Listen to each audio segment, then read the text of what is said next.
ये अगर कानून बन जाएगा, उत्तर प्रदेश में 1,21,000 वक्फ की प्रॉपर्टीज है, 1,12,000 के पास कागज ही नहीं है। नमस्कार, आप देख रहे हैं एबीपी लाइव और आपके साथ मैं हूं वंशिका शर्मा। एआईएमएम के चीफ असदुद्दीन ओवैसी ने एक बार फिर नरेंद्र मोदी की सरकार पर जमकर हमला बोला है।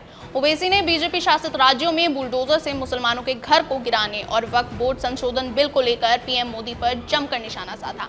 उन्होंने बांग्लादेश मुद्दे पर भी पीएम की खूब खिंचाई की है। ओवैसी ने कहा कि मध्य प्रदेश की पुलिस ने बुलडोजर ले जाकर 20,000 स्क्वायर फीट में बने एक मुसलमान भाई का घर तोड़ दिया। हाजी शहजाद अली जिनकी कोठी थी, उनको इससे बड़ा नुकसान हुआ। वो नए घर में सामान रख रहे थे, लेकिन बीजेपी की जालिम हुकूमत ने उनका घर तोड़ दिया। मोदी के बुलडोजरों ने मुसलमान के घरों को नस्ते नाबूद कर दिया है। मोदी के बुलडोजर ने मुसलमानों के घर को चुन चुन कर तोड़ा है।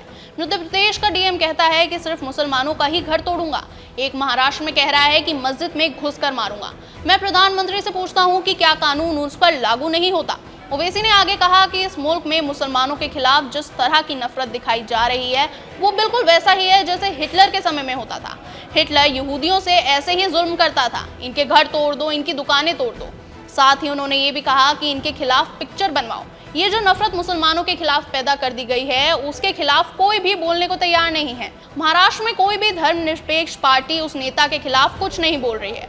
ओवैसी ने वक्फ संशोधन बिल का जिक्र कर मोदी पर जमकर निशाना साधा। ओवैसी ने वक्फ संशोधन बिल का जिक्र कर मोदी सरकार पर जोरदार हमला किया। उन्होंने कहा कि बीजेपी वाले कहते हैं कि ओवैसी लोगों को भड़का रहा है, लेकिन ये लोग मेरा सामना नहीं कर सकते, इसलिए ऐसा कह रहे हैं। ओवैसी ने कहा कि अगर ये कानून बन जाता है तो आपकी मस्जिदें, वक्फ की अधिकतर जमीनें छीन ली जाएंगी। उन्होंने कहा कि उत्तर प्रदेश में 1,21,000 वक्फ की प्रॉपर्टी है, 1,11,000 के पास पेपर ही नहीं है। अगर वक्फ बोर्ड यूजर निकल गया और ये खत्म हो गया तो वो जायदाद सरकार ही हड़प लेगी। सिर्फ इतना ही नहीं, उन्होंने मीडिया पर भी जमकर हमला बोला। उन्होंने कहा कि टीवी पर एंकर इस तरह कहते हैं कि वक्फ बोर्ड के पास 9,40,000 एकड़ जमीन है। इतनी जमीन रेलवे के पास भी नहीं है, लेकिन मैं इसका झूठ बताना चाहता हूँ। तमिलनाडु, आंध्र प्रदेश, तेलंगाना और उड़ीसा को मिलाकर ही हिंदुओं के मंदिर और मठ की जमीन 10 लाख एकड़ के ऊपर है। अब आप ये बताओ कि इनमें सिर्फ हमारी जमीन ही दिखती है। उन्होंने कहा कि स्टेट वक्फ बोर्ड में कोई भी हिंदू सदस्य नहीं बन सकता, लेकिन मोदी जी इसमें हिंदू मेंबर लाना चाहते हैं। वो कहते हैं कि हम हिंदुओं से क्या तकलीफ है। मैं बताना चाहता हूं कि हम हिंदू भाइयों से कोई नफरत नहीं करते, लेकिन जब हिंदुओं के मंदिरों से जुड़े बोर्ड में कोई गैर हिंदू मेंबर नहीं बन सकता तो वक्फ बोर्ड में हिंदू क्यों आएगा। ओवैसी ने बांग्लादेश के मामले में भी मोदी सरकार पर सवाल उठाए। उन्होंने कहा कि बीजेपी वाले कहते हैं कि ओवैसी बांग्लादेश पर नहीं बोलता, लेकिन मैं कहता हूं कि वहां जो हो रहा है उसके लिए मोदी खुद जिम्मेदार है।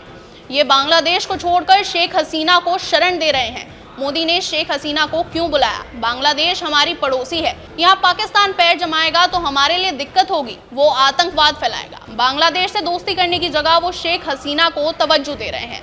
ये लोग बांग्लादेश से क्रिकेट मैच खेलते हैं, लेकिन ओवैसी से पूछते हैं कि हिंदुओं पर हमले क्यों हो रहे हैं और आप क्यों नहीं बोल रहे हैं। अगर विरोध करना है तो आप क्रिकेट भी नहीं खेलते उनके साथ।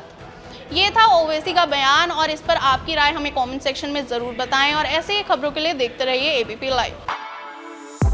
For exclusive and insightful videos, subscribe to our new channel ABP Live Premium.